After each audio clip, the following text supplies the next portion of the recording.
Cassette número 1, febrero 25 de 1997, sobreviviente Betty Weinbuch de Fritzman, entrevistador Alberto Schneiderberg, en Capital Federal, Buenos Aires, Argentina, en idioma español.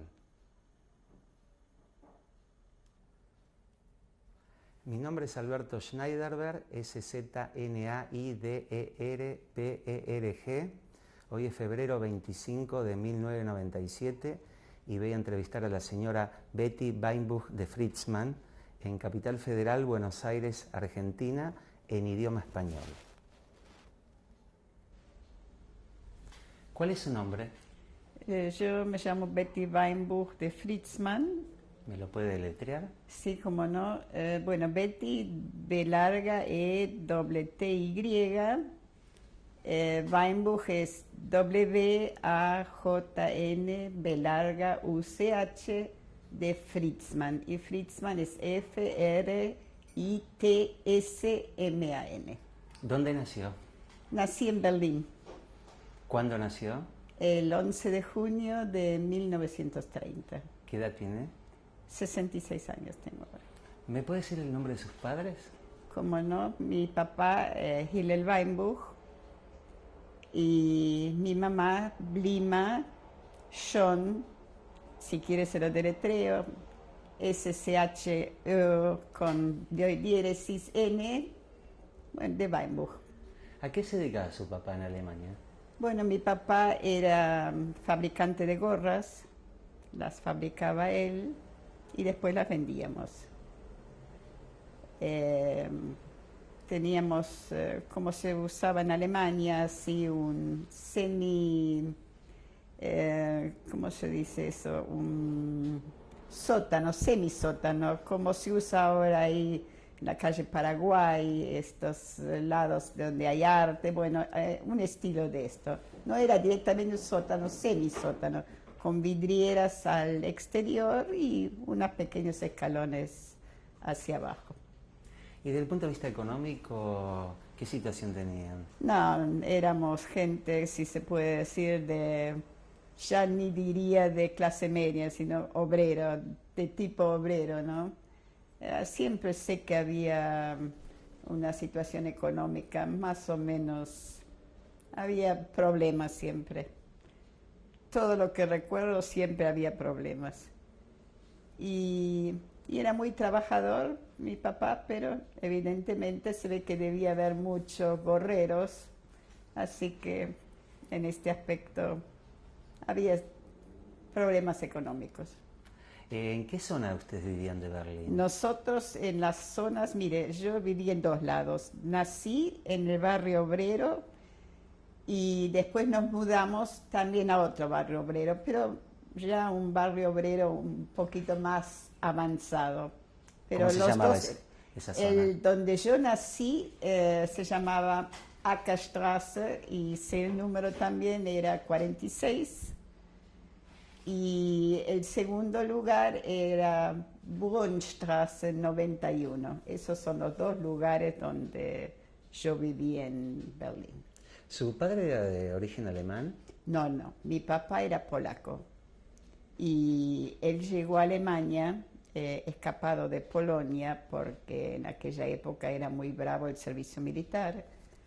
Entonces él con un hermano, que después llegó a ser también el esposo de una tía mía que era hermana de mi mamá, así que eran dos hermanos y dos hermanas. ¿El nombre de ellos? Él era Simón Weinbuch y mi tía Ella Schon. Los dos se casaron entre ellos. Y vinieron, cuando tenían que hacer el servicio militar allá, bueno, escaparon, eso exactamente cómo escaparon no lo sé, pero vinieron a Alemania. Y después de ahí se conocieron con mi mamá y con mi tía. ¿Y el origen de su mamá? Ella era, creo que cuando ella nació era austrohúngara, donde ella estaba, porque era cerca de Cracovia, el lugar se llamaba Wischnitz. Y después, sé que después de la guerra se transformó en polaco eso. Y mi papá era de Radom, que era muy cerca de Varsovia. Así que los dos eran, digamos, polacos, si se quiere. De alemán solamente los hijos tenemos nosotros, los que nacimos ahí en Alemania, porque antecedentes alemanes no había en mi familia. ¿Y usted qué recuerda de su infancia? ¿Tenían radio, por ejemplo? No, nosotros no teníamos radio. Radio justamente tenía una hermanas de mi mamá que vivían juntas, porque ahí era difícil, como en las primeras épocas de acá de la Argentina, que también se mudaban juntas muchas familias, ahí también se acostumbraba a eso. Y entonces nosotros, para poder escuchar los discursos de Hitler y de los otros acólitos de él, nos íbamos a la casa de ellos, prácticamente, si mi recuerdo no fallan, todas las noches se cerraba el negocio y nosotros íbamos a ellos. Pues no sé si todos los días había discursos, pero había muchos y muy abundantes y eran terroríficos.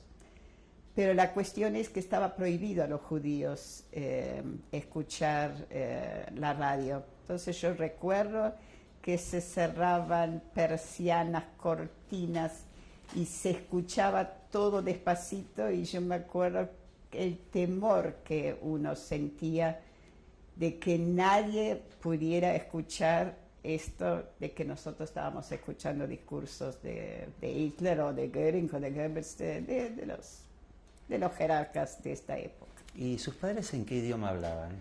Mire, hablaban un yiddish medio alemán. Ya usted sabe, cuando uno va a otro país empieza a tomar modismos del país donde uno está. Entonces prácticamente más yiddish hablaban, pero con la gente que entraba en el negocio se hablaba en alemán, ¿no?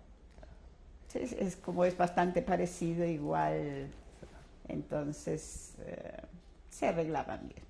Y desde el punto de vista religioso, ¿cómo era en su familia? Bueno, desde el punto de vista religioso, mi mamá era muy religiosa.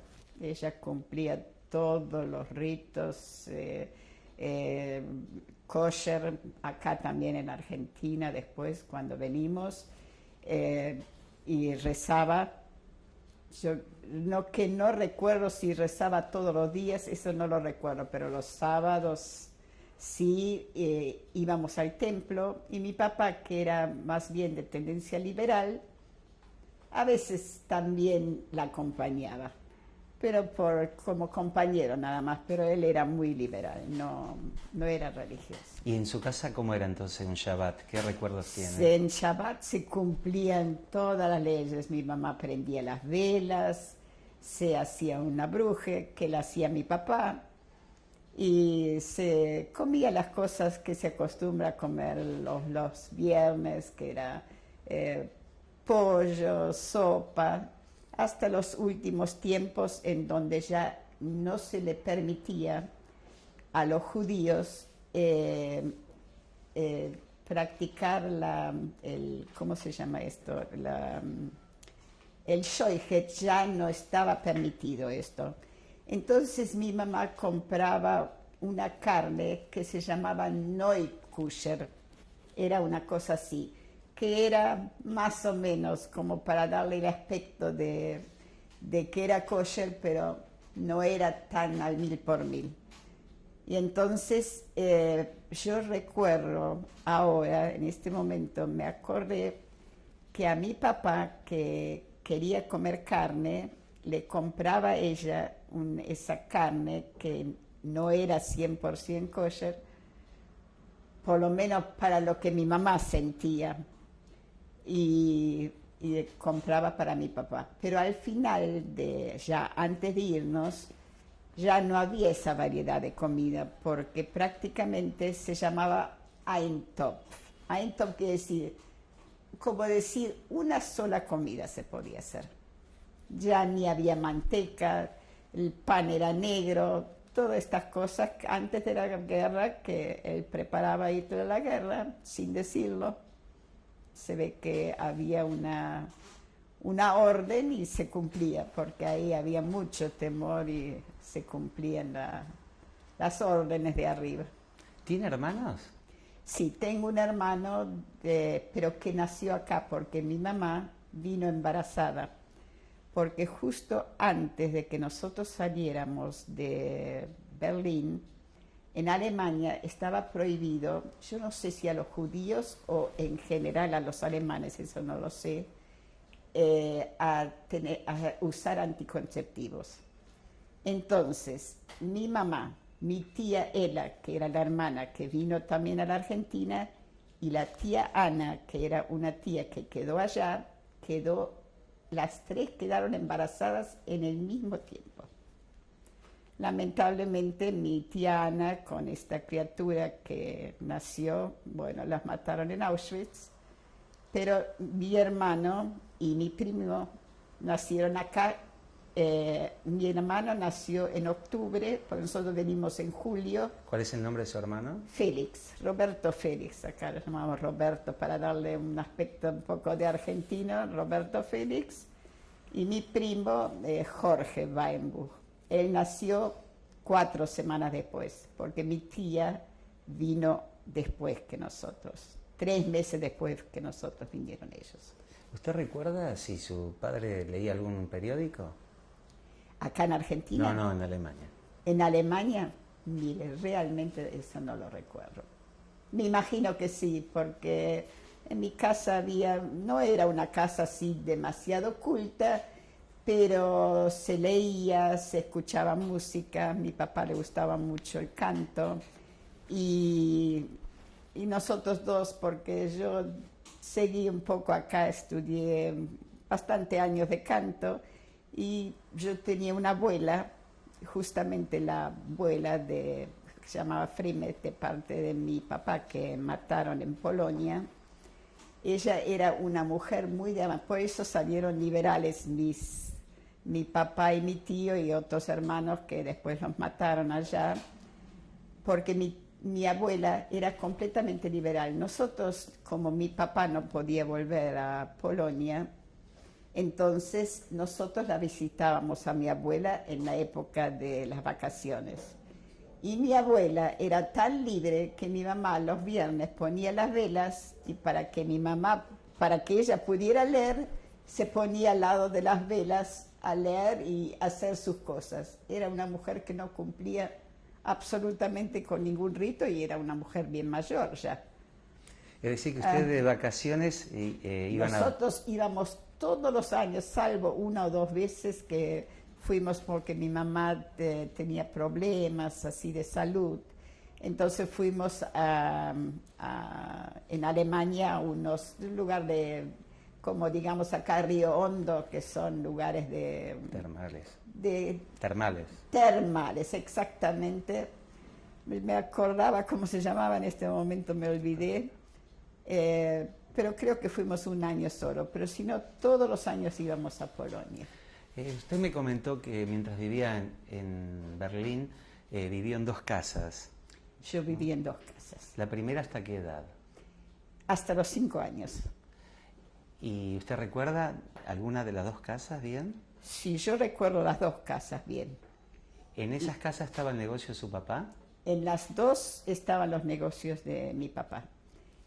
Primero yo nací en este semisótano que yo le digo, nací ahí, porque antes no se internaban las mujeres, tenían con las parteras. Yo nací ahí y después recuerdo que nos mudamos a un primer piso. No sé, se ve que mi papá necesitaba más espacio o por ahí la situación había mejorado. Entonces, en el mismo lugar, en esa misma casa, en un primer piso nos mudamos.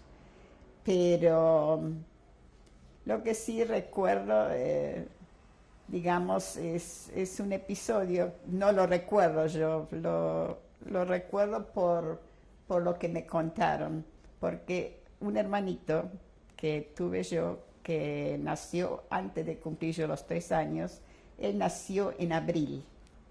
¿De qué año? Del año 33. Y justamente hubo ¿qué se puede decir? Como un pogrom. Cuando subió Hitler en el 33, a nosotros en el negocio, ¿qué se puede decir? Lo asaltaron. Fue el 1 de abril. El 1 de abril fue, bueno, eso no lo sabía yo. Pero la cuestión es, sé que este hermanito mío nació en abril, pero él no había nacido todavía, mi mamá estaba embarazada. Y mi papá era un hombre que yo lo llamo valiente, porque realmente, o inconsciente casi se podría decir, porque sabiendo lo que eran los alemanes, claro que al empezar no se sabía exactamente lo que iba a pasar luego, pero más o menos lo asaltaron a ellos y mi mamá estaba embarazada ya para tener y mi papá se resistió y lo enfrentó con una tijera, como él cortaba, tenía cosas y sé que mi mamá se arrodilló y lo abrazó y por favor, dile, no hagas nada. Y bueno, esto fue una cosa muy traumática. Y me dicen que yo dormía, que estaba en la habitación de ahí donde nosotros vivíamos. Yo pienso que con tanto griterío, después lo que me contaron que pasó, que probablemente hoy tanto que se habla del análisis, que inconscientemente o por ahí conscientemente yo me debo haber despertado y probablemente haya escuchado lo que sucedió ahí. Ahora, después de esto, esta criatura que nació, un hermoso chico que aparentemente no tenía problemas, a los 3 meses, por problemas de corazón, murió. Y siempre se consideró que este episodio fue el motivo del deceso de la criatura. Claro, fue a raíz del boicot del 1 de abril. Sí, yo no sabía que era el 1 de abril, pero sé que, no sé la fecha, pero sé que nació en abril y murió en julio. Así que 3 meses nomás vivió. ¿Y cómo recuerda, por ejemplo, su habitación de las casas que vivía? Mire, yo no lo recuerdo exacto.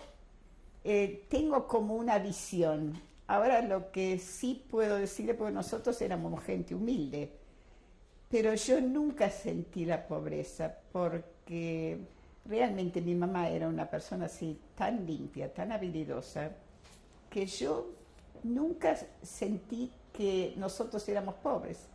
Siempre eran las cortinas estaban y si había un sillón estaba forrado.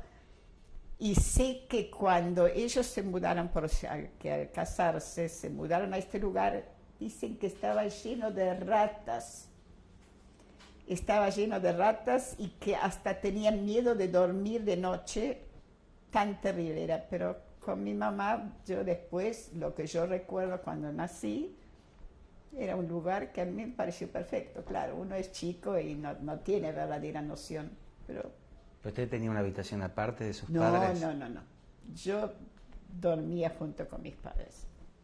En todos los lugares donde yo viví, dormí junto con mis padres. Y, por ejemplo, ¿tenía juguetes? No, eso sí es algo que yo no sé si esto era algo característico en mi familia, pero nunca antes de venir a la Argentina tuve un juguete, jamás, ni una muñeca, ni nada que pueda decirse que fuera un juguete. Lo que sí, antes de venir a la Argentina, no sé cuál fue el motivo, me compraron un monopatín. Y ese es el único juguete que yo recuerdo haber tenido. ¿Dónde estudió usted? ¿En Alemania? Sí. Sí, yo iba a la escuela cristiana, que era muy cerca de mi casa, ahí en la otra casa, ya en la Bundstraße. Sí, perdón, ¿era cristiana o estatal? Estatal, sí, bueno, estatal, sí. Bueno, claro, no creo que ahí no, era estatal. Y la cuestión, fui allí hasta 3 meses antes de que viniéramos a la Argentina, porque estaba prohibido a los judíos seguir en las escuelas estatales. teníamos que ir a escuelas judías. Y yo recuerdo un episodio muy emocionante, porque yo tuve una maestra que me quería mucho.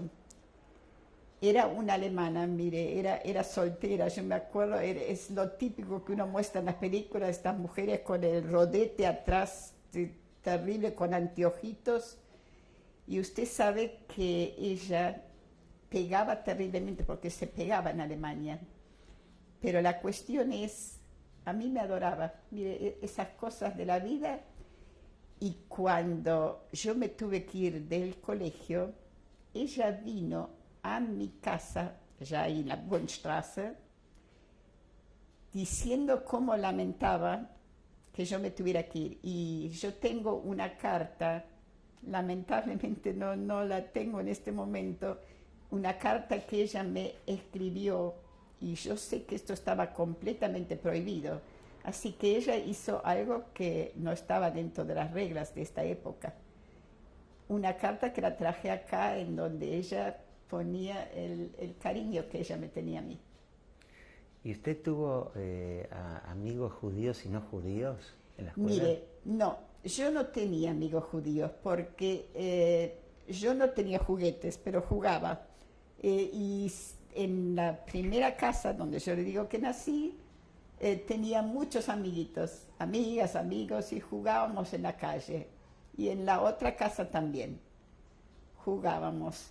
Así que yo realmente hasta después, cuando uno es grande, no sentí la falta de juguetes. Bueno, uno ahora con muchos años de análisis y todo, uno piensa que debía haber tenido juguetes en su época, pero bueno. Bueno, vamos a continuar el próximo cassette. Gracias.